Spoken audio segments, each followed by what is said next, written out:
If there's one position that fantasy football has completely ruined, it's the tight end. You guys do realize that they got to do more than just catch the ball, right? You got to be able to block too. It's a lost start in today's game, I know. But it's still really freaking important. And Rob Gronkowski is the best at doing both. It's why he's the top tight end in the game right now, and it's not really close. Besides a quarterback, I'd take Gronk over any offensive player in the game. Let's talk about that blocking. Equally adept in both pass protection and run blocking, he can drive block in the running game and uses his big frame and long arms to lock onto defenders when he's not running a pattern.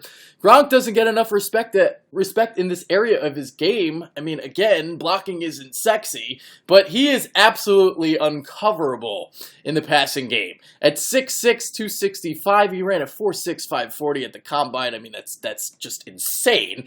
He's too big for safeties, too fast for linebackers, and his hands are the size of freaking cantaloupes. Gronk combines strength through his break with the quickness and balance to move quickly and decisively through his route. He has the ability to take over a game all by himself. He's also very agile for a man his size, and is Brady's go-to guy in pressure-packed situations. Number 2 is Greg Olsen, who's been Carolina's top receiving threat since coming over from Chicago in a trade in 2011. He was second among tight ends in receiving yards last year with 1,104, and really stepped up his game in the absence of Kelvin Benjamin.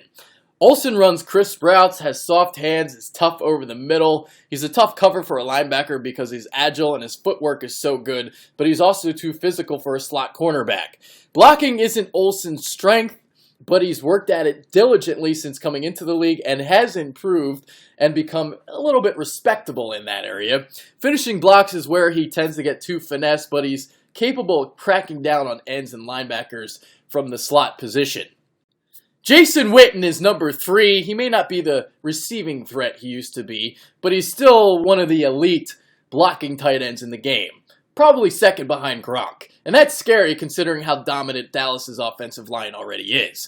When the Cowboys run the wide zone scheme, Witten is exceptional at setting the edge, and due to Dallas's commitment to the run the last few seasons, Witten has stayed in the block war. It's why his receiving numbers have been down. While Witten may not be a deep threat, he's still a dependable third down and red zone target. He's at his best fighting the open spaces in zone coverage. He's more crafty than the agile and smooth route runner he was earlier in his career, but he's still as fearless as they come when going over the middle, and he didn't drop a single pass last year. Travis Kelce checks in at number 4. While he's a better pass catcher at this point in his career, he's still a stellar blocker, especially when setting the edge in the running game.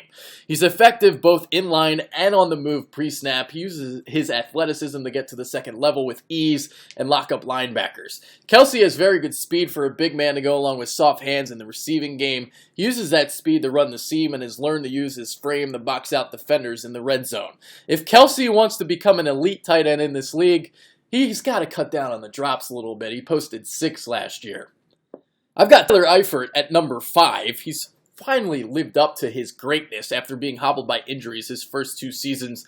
The 2013 first rounder out of Notre Dame moves like a wide receiver, dominates the middle of the field, even more dominant in the red zone, evidenced by his 13 touchdowns. We'll see if that blocking improves. He's just average in that area right now, although he has shown flashes in the running game using his length to lock on the defensive ends. If Eifert stays healthy, he's got the potential to be as productive as a tight end as Jimmy Graham was when he was in the elite part of his career. Delanie Walker is number 6 and has broken out as a receiver the last 2 seasons. He put up 1,088 yards on 94 receptions in 2015, after tallying 890 on 63 receptions the year prior. He never had more than 400 in any of his 7 seasons with San Francisco, and that was because he was primarily used as a blocker. Vernon Davis was the one who was catching passes back then.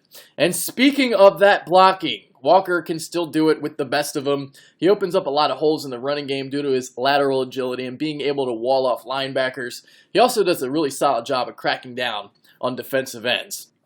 Jordan Reed is number 7, 6'2", 237 pounds. He's basically a wide receiver playing tight end.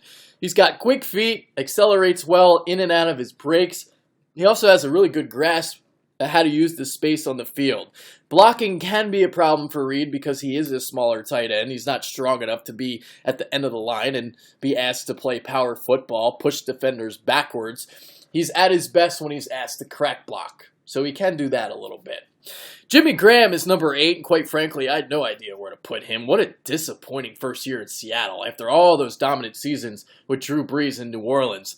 The agony finally ended after Week 12 due to injury.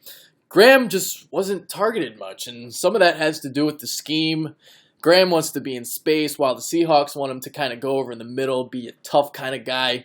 Graham was always Brees' favorite target in the red zone, excelled on the back shoulder tosses that Brees loves to throw. Also a fantastic leaper to haul in those jump balls in the back corners of the end zone. That's where his basketball prowess comes into play. And when it comes to blocking, he just doesn't have that meanness to be a strong finisher. He's a guy that gets in the way more than he blocks. He just doesn't have that desire for it. Zach Ertz is number 9 on my list. Ertz has still not broken out quite as much as many have expected, but offensive line woes have been a problem. Blocking is not a strength. Brent Celek is much better in that aspect and was needed as an extra guy to help out on the line. Ertz has a ways to go in order to be a better pass protector, but has improved as a run blocker. He's agile in space, wins with leverage. He was used a lot along the seam under Chip Kelly and is a mismatch when he gets into space, but I think he'll finally flourish under Doug Peterson, who likes to utilize his tight ends in the passing game a lot. Martellus Bennett rounds out my top 10, and what a scary tight end duo right now the Patriots have in Foxborough. When Bennett came to the Bears as a free agent in 2013, he was a really, really good inline blocker, but his receiving numbers have skyrocketed since then. He uses his 6'6" frame to box out defenders, very good at working the seam, and he's still a pretty good blocker as well, especially in the running game, but that's only if he's motivated, because that effort isn't always there. Some other names I'm curious to see. I love the Baltimore trio of Maxx Williams, Crockett Gilmore, and Nick Boyle. They check in at number 12, 20, and 37, respectively. What Ladarius Green can do now that he's on his own in Pittsburgh, finally getting an opportunity to emerge out of Antonio Gates' shadow, I'm really curious to see him. I have him at number 14. It seems like Cleveland always has a tight end who emerges out of nowhere. A couple years ago, it was Jordan Cameron. Last year, it was Gary Barnidge. He's number 16. Let's talk about some sleepers. I like Darren Fells in Arizona. He's a former basketball player who's a bit raw, but we've seen how basketball can translate to football. Jimmy Graham, Antonio Gates, Tony Gonzalez, perfect examples. Fells is number 33. Tennessee's Craig Stevens is one of the better blocking tight ends in the game. Solid compliment to Delanie Walker. I have him at number 35. And what about Cameron Brate in Tampa Bay, my 38th ranked tight end? Head coach Dirk Cutter says that he's currently ahead of the disappointing Austin Seferian-Jenkins on the depth chart. That's pretty insane.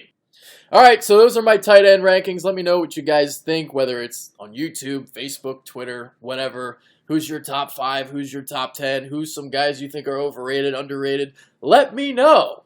I love to know. Really. Seriously. But make sure that they can block. Yeah. Alright, I'm Adrian Fedke. I'm out. Later.